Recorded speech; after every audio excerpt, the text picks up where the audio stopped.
beginning with the third surah of the Qur'an.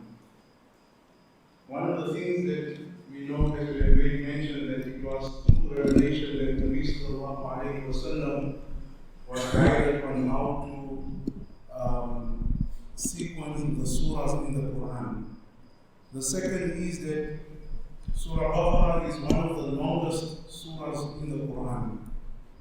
And there are 6 surahs after Surah Baqarah, and these 6, including Surah Baqarah, which make it 7, is called Sab'u Tiwal. Sab'u Tiwal means the 7 longest surahs in the Quran, and they follow in subsequently in order.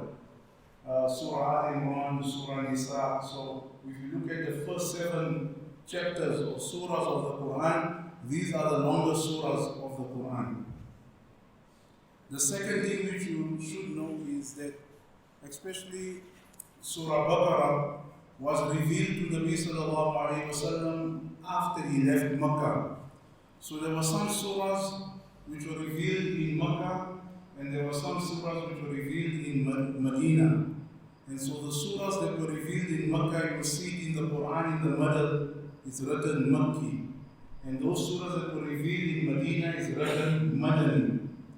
The difference in the revelation of the surahs is that the surahs that were revealed in Makkah, we should understand, and that is why when you come to understand the Quran, the themes in the Quran, Makkah dealt with the iman and the beliefs of the people, and not so much with laws and transactions and Sharia. It dealt more with fixing the belief and trying to instill within the people the belief of Allah subhanahu wa ta'ala. And that is why you see the period of Makkah, those ulama, they call it the period of where Allah subhanahu wa ta'ala tried to instill within the people the existence of Allah subhanahu wa ta'ala. And only when the Nabi went to Medina do we find it in Medina when the people were ready.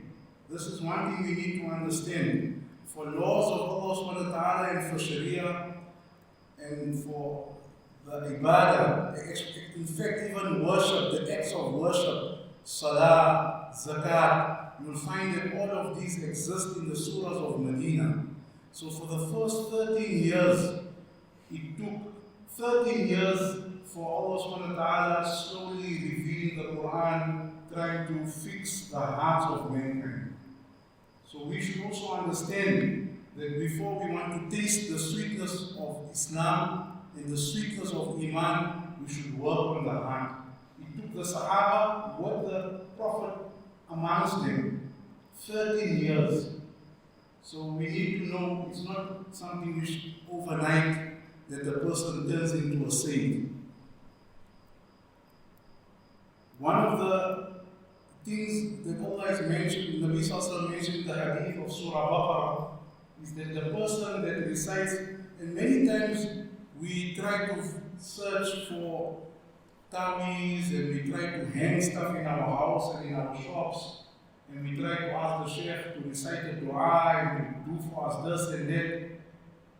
And many times the Quran itself is a source of protection if we just engage. But when we don't engage with the Quran, then we engage with human beings. But in actual fact, the Quran in itself has all the remedies. Whether you sick, whether you have any type of sickness, the Quran is a book of shifa. Fihi shifa'un linnas. In it is a cure for mankind. The Quran is a source of protection. وَجَعَلْنَا مِنْ بَيْنِ أَيْدِيهِمْ سَدًّا وَمِنْ خَلْفِهِمْ سَدًّا. The Quran is a source of guidance. هُدًى لِلْمُتَّقِينَ. It's a guidance for those that fear. So the Quran has everything. So the hadith of the Prophet said, whoever in his house recites Surah Baqarah, Shaitan cannot enter that house. And in another hadith in Ad-Darimi, the narrator of this hadith is Abdullah ibn Mas'ud. Abdullah ibn Mas'ud said the person who recites the first 10 verses, only the first 10 verses of Surah Baqarah, Shaitan will not enter his home. Many times we leave the the space open, because we come in the house, we don't even say Assalamu alaikum when we enter the house. The etiquette of entering the house of the Nabi Sallallahu, when you would enter, you would first enter with the greeting, Assalamu alaikum wa rahmatullahi wa barakatuh. Even if there's nobody in the house, you greet. There is a lot of wisdom behind these actions of the Nabi Sallallahu. So the first 10 surahs.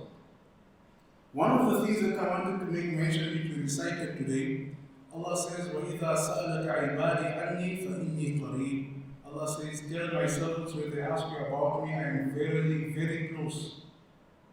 أُجِيبُ دَعْوَةَ الدَّاعِ إِذَا دَعَانِ. I accept the dua of my servant when he makes dua to me. So we should use this month of Ramadan to supplicate and make dua to Allah subhanahu wa ta'ala. One important verse that I wanted to use before we leave, there's two actually. Yesterday we recited, and Surah Baqarah means the cow. So the whole surah is emphasized, and these names which the surahs were given, there is a powerful aspect behind the name which is chosen for the surah. We have to understand that in Islam, everything needs to be questioned. Because nothing in Islam happens coincidentally or haphazardly. Every aspect of Islam is put in with thought. Everything has a significant meaning in it, which you have to search, and if you search for it, you'll find it. Surah Baqarah means the cow. What happened with the cow? There is an incident in the time of Sayyidina Musa with the Bani Israel, when an incident which had happened, and they were told to slaughter a cow. What did the Bani Israel do? They tried to be too clever. They asked, what color is the cow? How fat must it be? How thin must it be? What color does that? And because they were asking so many questions, Allah made it so difficult for them to find this cow that they ended up spending a whole lot of money and a whole lot of time and effort to get this cow. But had they just slaughtered any cow, it would be sufficient for them. And the ulama mentioned that this is an alert and a warning for us how we treat Islam. When we ask all these petty questions, what we are actually doing is making Islam become difficult upon ourselves. And we can see it in today's time, the Ummah. Many times we are disunited by the extravagant and extreme questions that we ask. And many times we know the answer, but there's something certain we're looking for. We're looking for a loophole. And this is what Bani Israel was looking for. They were trying to trick, to deceive. And all the nations before us, they also did this.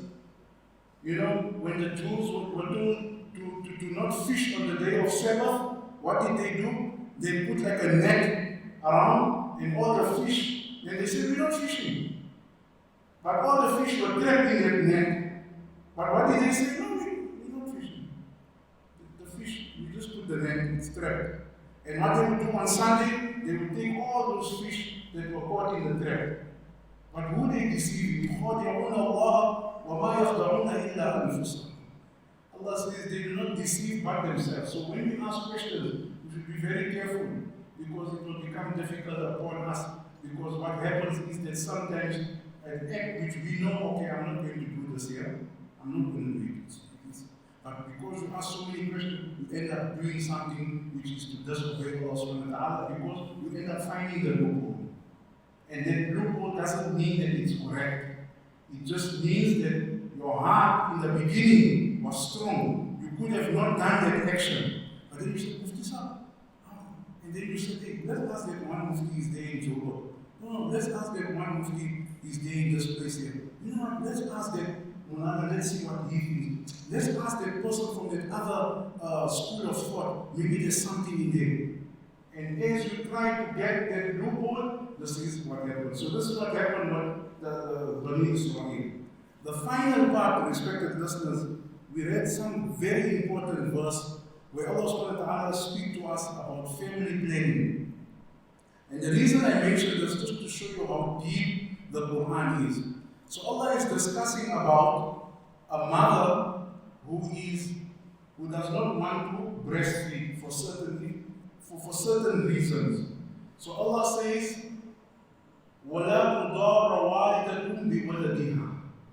Do not put pressure on a mother with her child.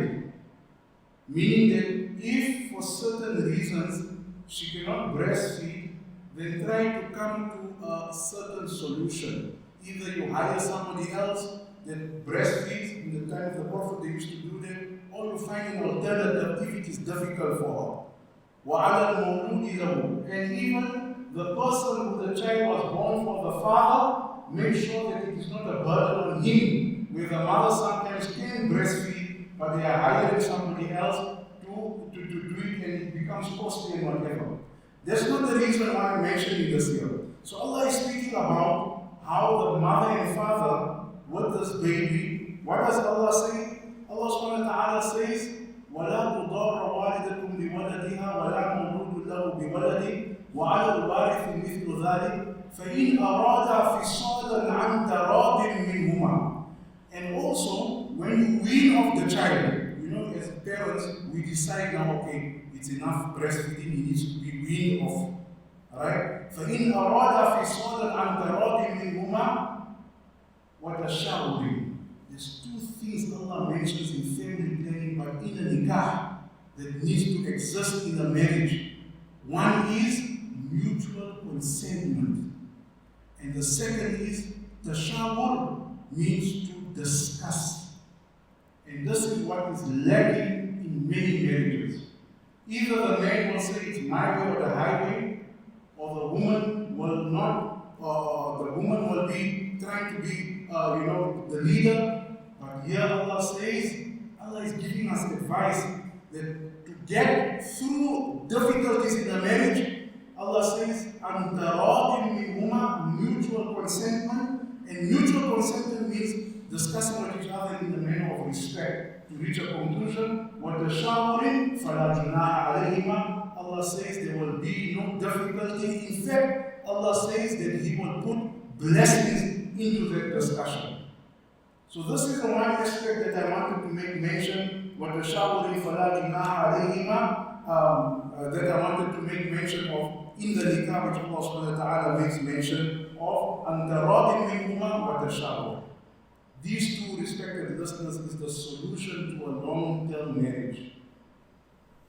Mutual consentment and tashawur, discussing things, sitting down and discussing things.